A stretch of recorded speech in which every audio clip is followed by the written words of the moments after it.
लड़का फिर सब पूछे कहा में खास बात। गुस्सा संभाले दिल में दबा के और संभाले जज्बात।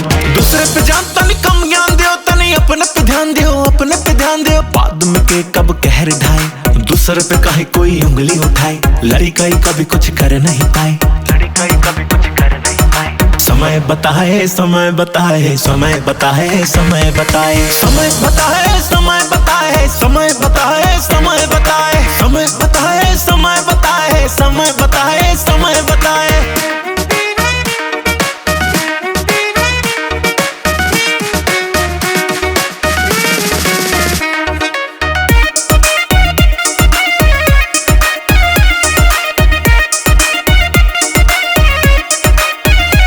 माई बाप के लड़का इकलौता, बस इतना बताए स्वाभिमान से। कभी न किया तो बेटा समझौता, कभी न किया तो बेटा समझौता। बड़े नल्ले बेरोजगार पड़े, डांटब तमुती है खड़े खड़े।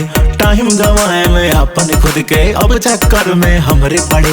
देख तरक्की सह नहीं पाए, चुगली कई कई दिल बहलाए।